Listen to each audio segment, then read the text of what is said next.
Selamat siang, kembali lagi bersama saya Gaudensius Agolik Krisnamurti di acara Ngobrol Bareng Bung Ragil.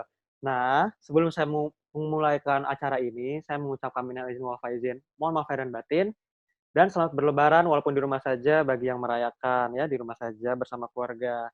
Nah, di saat pandemi COVID-19 ini sangat berdampak besar di seluruh masyarakat di dunia. Salah satunya adalah bidang pekerjaan nih. Nah, kebetulan tema kali ini talk show yang saya angkat adalah dilema bertahan di rumah aja dengan pekerja penghasilan harian. Nah, namun bagaimana sih penghasilan pekerja harian itu dapat mencukupi kebutuhan keluarganya? Saya sudah mengundang 3 orang pekerja dengan profesi yang berbeda. Langsung saja ada Bapak Yordian, ada Bapak William, dan Kak Iren. Halo Kak Iren, apa kabar? Halo, Gimana kabarnya Kak Iren? baik. Gimana Mas Ragil kabarnya? Baik Kak, terima kasih. Langsung aja boleh Kak Iren untuk memperkenalkan dirinya kepada para penonton. Ya, perkenalkan nama saya Rianti. Saat ini saya berusia 25 tahun. Pekerja saya adalah pedagang sayur online. Itu MyVeggie. Apa namanya Kak? My Veggie. Ya, Iya, kenapa harus My Veggie gitu? Kenapa nggak sayurku atau sayur segar gitu? Kenapa harus My Veggie? Filosofinya apa Kak? mungkin karena aku suka banyak sayur-sayuran ya, jadi aku mau sebut itu MyVeggie gitu. Jadi nggak ada latar belakangnya gitu namanya Viji nggak ada ya? Oh, untuk filosofi khususnya sih nggak ada sih. Ya oke nggak ada. Langsung saja kita masuk sesi pertama yaitu seputar cerita pekerjaannya. Nah kan berarti Kak Iren menjual sayur online ya Kak ya? Ya di mana online itu memiliki stereotip-stereotip di mana apakah barang itu baguskah, segarkah, apalagi sayur ya, apakah sayurnya tidaklah apa layu kah? Nah, bagaimana sih cara Kak Iren ini untuk meyakinkan customer untuk membeli produk sayur dari all shop-nya Kak Iren? Mungkin bisa diberikan tanggapannya? Jadi aku sebagai pemilik resmi MyVeggie ini sudah memastikan bahwa setiap sayur-sayuran yang teman-teman beli kepada kami itu sudah pasti higienis dan layak untuk dikonsumsi. Yang pertama karena setiap kemasan itu kita menggunakan plastic wrap. Jadi sudah pasti itu steril untuk dikirim dari satu tempat ke tempat yang lainnya. Yang kedua, setiap karyawan termasuk saya setiap mengemas maupun memindahkan dari satu sayur ke sayur yang lainnya, itu pasti menggunakan sarung tangan dan masker sesuai dengan anjuran dari pemerintah. Oh, berarti Kak Iren ini menggunakan plastic wrap ya untuk melapisi sayurnya agar tidak adanya kontak langsung dengan kulit manusia ya, Kak Iren ya. Dan juga Ya, betul. para pegawainya juga menggunakan kebersihan seperti menggunakan sarung tangan, masker ya. Baik. Oke, dan sekarang kita sudah hadir di sini ada Bapak William. Pak William, halo. Halo, Bagaimana Pak kabarnya? Sehat? baik Pak, sehat, puji Tuhan. Baguslah, alhamdulillah. Pak William, boleh langsung aja dikenalin nih Pak, para penonton nih identitasnya, profesinya, silakan Pak. Perkenalkan, nama aku William Chai, umur saya 32 tahun. Saya berprofesi sebagai pekerja buruh di pabrik ternama di Pulau Jawa. Saya mempunyai 2 orang anak, satu perempuan dan satu laki-laki. Satu perempuan umurnya 11 tahun dan satu laki-laki itu umurnya 7 tahun. Masih muda ya Pak anaknya ya Pak ya. Baik. Pak William, sempat kita melalui Hari Buruh Nasional ya Pak kemarin itu, dan di mana Hari Buruh Nasional itu sangat berbeda dari biasanya di mana orang-orang masyarakat buruh pabrik melakukan berdemonstrasi, dan pada hari ini aja gara-gara pandemi COVID-19 ini terasa berbeda. Mungkin Bapak bisa mengungkapkan perasaan Bapak pada saat Hari Buruh kemarin bagaimana Pak? Perasaan yang saya dan teman-teman rasakan itu pastinya sangat sedih ya. Yang biasanya kita turun langsung ke lapangan untuk berdemo. Kali ini kita dengan regulasi yang sudah ditetapkan pemerintah, yaitu hashtag di rumah aja, kita harus di rumah aja. Yang dimana kita biasa turun ke lapangan di demo, kali ini pemerintah yang demo untuk memberikan bantuan kepada kita dengan memberikan sembako seperti minyak goreng, beras, dan mie instan. Oh begitu Pak, itu biasa sembako kayak gitu tuh diberikan untuk jangka waktu berapa lama Pak? Kalau punya saya itu biasa habisnya cuma sampai 5 hari ya, karena kita di sini ekonominya kurang, jadi kita harus hemat-hemat gitu untuk Oh, menggunakannya. oke. Baik, Pak. Terima kasih atas tanggapan Bapak mengenai perasaan Bapak waktu Hari Guru kemarin. Lalu di sini juga kita ada Bapak Yordian Novianus ya. Halo Pak, selamat siang. Selamat siang, Mas. Wah, ini semangat nih. Ini sangat semangat sekali, saya suka ini. Oke, Pak Yordian, langsung saja boleh dikenalin Pak identitasnya Pak. Ya, jadi nama saya Yordian. Saya berprofesi sebagai uh, pekerja bangunan ya, tukang bangunan istilahnya. Dan umur saya 20 tahun dan saya sudah mempunyai 2 anak. Oh ya, bisa dibilang Bapak ini nikah muda ya Pak, masih umur 27 udah mempunyai anak ya Pak ya. Oke Pak, Pak Yordian berarti sebagai profesi ibaratkan kuli bangunan ya Pak ya.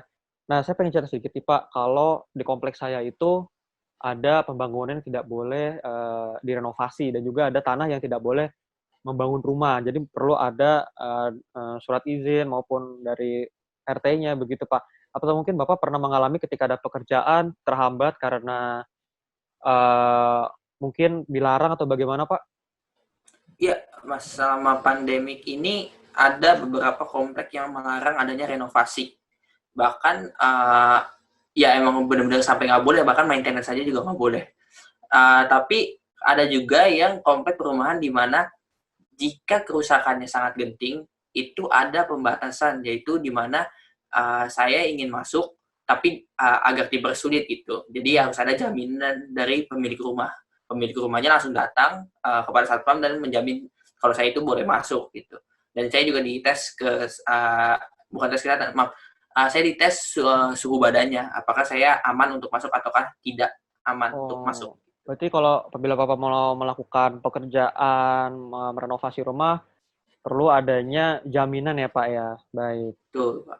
Betul, Mas. Lalu untuk Pak Yordian ini kan sudah mendengarkan bahwa kebijakan pemerintah dengan hashtag di rumah saja, pasti Bapak sudah pernah mendengarkan. Nah, pasti memiliki hambatan-hambatan dalam bekerja nih Pak. Nah, mungkin Bapak boleh menceritakan hambatannya, entah mungkin dalam situasi transportasinya atau situasi pekerjaan Bapak, mungkin boleh Pak di-sharing? Iya, karena hanya dengan di rumah aja ini ya, gerakan pemerintah PSBB itu, uh, jadi yang ada untuk penelponan tugas, Mas. Jadi saya itu kan tidak bekerja di bawah naungan perusahaan besar. Nah, hambatannya itu adalah saya itu pekerja yang bisa dibilang lepas, jadi tergantung kalau ada telepon dari klien atau enggak. Dan itu aja sih, Mas, hambatannya lebih ke arah saya tidak bisa masuk ke komplek karena ada pembatasan, dan juga ada juga beberapa klien yang tidak menginginkan tamu luar masuk walaupun ada kebocoran. Jadi saya kebocorannya atap bocor gitu doang. Mereka sebisa mungkin akan ya nanti dulu lah karena kan lagi corona, bisa bilangnya begitu. Berarti tergantung dari panggilan ya Pak ya, bisa saya simpulkan. Lalu Betul, Mas. untuk Bapak William sendiri mungkin ada hambatannya Pak selama pandemi ini Pak? Kalau untuk hambatan mengenai regulasi yang sudah ditetapkan oleh pemerintah yaitu hashtag di rumah aja, mungkin saya tidak ada ya. Tapi saya mempunyai hambatan itu ketika pemerintah mengeluarkan regulasi hashtag social distancing, yang dimana kita kan bekerja rame-rame di satu pabrik. Jadi kita bekerjanya itu harus berjaga jarak agar memutuskan mata rantai penularan COVID-19. Jadi kita kebanyakan miskom dalam masalah bekerja itu. Kalau untuk masalah jaga jarak juga saya pada transportasi sih, kayak pada transportasi umum itu kan saya kan pergi bekerja itu menggunakan transportasi umum ya, menggunakan Transjakarta, yang dimana pada saat ini Transjakarta itu hanya mengeluarkan 33 rute doang, sehingga pada rute yang terakhir yang ketika ingin menuju kantor itu saya harus melanjutkannya menggunakan Gojek. Jadi saya harus transit gitu. Oh, berarti Bapak ini juga pada saat bekerja di dalam perusahaan pabrik, Bapak juga harus menerapkan social distancing ya Pak ya. Karena kan memang kita dituntut untuk melaksanakan peraturan pemerintah untuk tetap menjaga jarak, tetap melakukan steril dalam tubuh untuk menjaga kebersihan agar untuk memutus rantai penyebaran COVID-19 ini ya Pak ya. Baik, terima kasih Pak William atas tanggapannya. Mungkin boleh saatnya untuk Kak Ira untuk memberikan tanggapannya, hambatan apa saja sih selama bekerja, dilema seperti itu. Untuk aku itu hambatannya pastinya seperti yang kita ketahui ya, sekarang kebijakan pemerintah itu ada di beberapa titik jalanan itu yang memang ditutup kan aksesnya atau tidak sembarangan orang tuh boleh masuk gitu. Nah, sedangkan banyak banget bahan-bahan sayuran dari yang produksi aku ini, dia itu pemasoknya itu dari luar kota gitu. Jadi banyak beberapa bahan-bahan yang eh, sulit untuk didapatkan sehingga pada saat customer itu meminta salah satu bahan sayuran itu, kami tidak memiliki stoknya. Selain itu, hambatannya itu banyak banget sekarang, untuk saat ini aku hanya jualan di daerah Jabodetabek dan nggak di luar kota, karena sulit banget untuk keluar kota.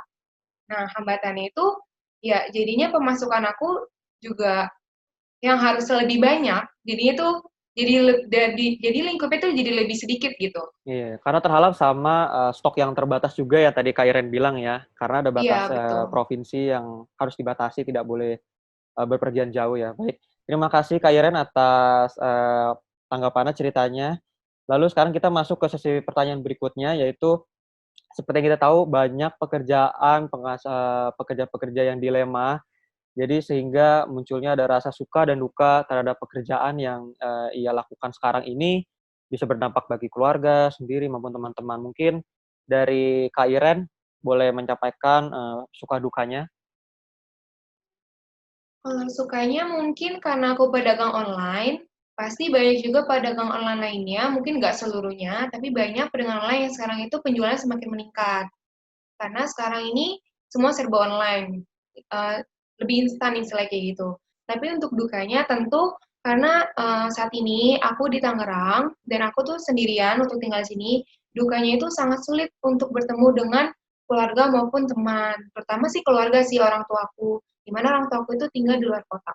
Jadi sulit banget sih buat ketemu mereka. Oke, tapi baik. Tapi kan, yang penting, Iren ini memiliki cukup penghasilan yang cukup besar ya, karena apa-apa serba online, jadi apalagi orang-orang mau ingin sehat, jadi, banyak customer yang ingin memesan makanan sehat seperti sayurnya Kak Iren ya. Baik, untuk Iya, mungkin, betul. Pak William, untuk menceritakan suka duka dalam pekerjaan yang Bapak alami? Iya, kalau saya itu sukanya terlebih dahulu ya. Untuk sukanya itu karena saya bekerja hanya setengah hari akibat pandemi COVID-19 ini, jadi saya kebanyakan untuk waktu untuk quality time kepada keluarga. Kalau untuk dukanya itu, mungkin pemasukan menjadi berkurang ya. Yang biasanya saya itu setiap bulannya ada berbelanja untuk perabotan rumah, kali ini saya membatasi untuk berbelanja terlebih dahulu. Oke, baik. Terima kasih, Pak William untuk menanggapi cerita-ceritanya. Mungkin, Bapak Yordian boleh langsung menanggapinya, apa sih suka dukanya? Mungkin apakah ada persamaan atau pengalaman yang sama mungkin ya dengan Pak William? Boleh langsung diceritakan, Pak Yordian? Ya, kalau saya sih sukanya lebih ke arah saya bisa dekat dengan keluarga. Selain itu juga pemerintah juga ada membagikan sembako gratis. Walaupun sembakonya itu emang bisa dibilang cukup untuk 3 hari lah ya Mas. Tapi saya sangat berterima kasih dengan pemerintah atas bantuannya itu. Dan saya juga bisa lebih dekat dengan keluarga.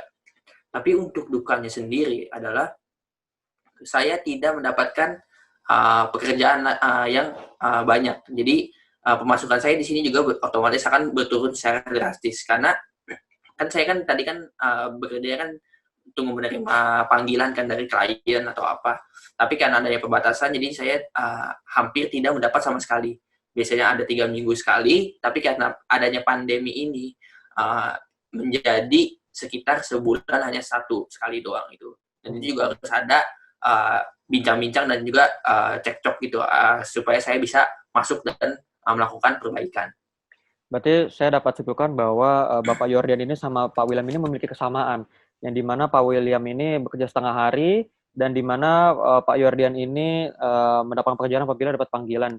Nah, berarti ini untuk kesempatan, Bapak Yordian dan Bapak William untuk menghabiskan waktu lebih untuk bersama keluarga, bersama anak-anak, untuk mengajarkan hal yang terbaik, yaitu merupakan salah satu langkah terbaiknya untuk saat ini ya, Pak, ya. Nah, mungkin kita sudah sampai penghujung akhir acara talk show, kita langsung masuk saja. Mungkin ada nggak, dari kalian, Bapak Yordian, Bapak William, atau Kak Iren untuk menyampaikan harapannya, mewakili masyarakat seluruh Indonesia ini? Mungkin aku ya. Oh, iya boleh Kak.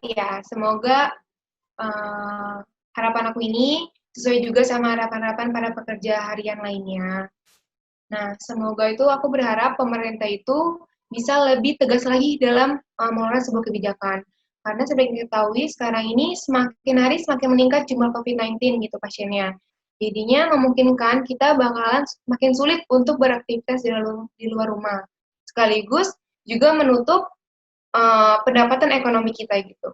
Ya, aku berharap semoga pemerintah bisa lebih bijak sih. Baik, dari talk show yang sudah kami bicarakan ini terdapat banyak pengalaman dan banyak cerita dari berbagai macam profesi, yang dimana salah satunya sukanya ketika pekerjaan profesi contohnya sebagai Kak Iren aja ya, mendapatkan keuntungan yang lebih, yang dimana para customer ingin menginginkan hidup sehat dengan cara tidak harus keluar rumah, tapi memesannya melalui online ya Kak Iren ya.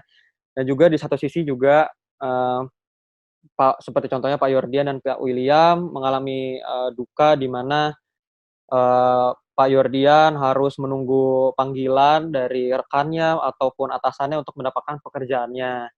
Lalu yang di mana Pak William ini bekerja harus transit ya Pak ya, dan juga di saat bekerjanya itu dukanya tidak bisa berkontak langsung dengan orang, jadi harus menjaga jarak sehingga banyak terjadi miskom ya Pak ya, itu dukanya juga.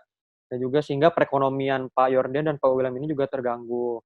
Akan tetapi juga bisa dibilang Pak Yordian, Pak William, dan Kak Iren juga termasuk orang yang sangat beruntung dan bersyukur masih memiliki pekerjaan dan penghasilannya sendiri, sehingga walaupun sederhana, yang penting bisa mencukupi kebutuhan keluarganya. Walaupun memang faktanya di luar sana masih banyak orang-orang dari sana yang masih pengangguran, yang masih belum memiliki pekerjaan, seperti itu. Ya, mungkin sekian dari ngobrol bareng Bung Ragil. Terima kasih. Bagi para penonton, jangan lupa untuk tetap saksikan bareng Bung Ragil hanya di channel YouTube Ngobrol Bareng Bung Ragil. Di setiap hari Senin akan diupload, itu saja. Sampai bertemu lain waktu. Terima kasih.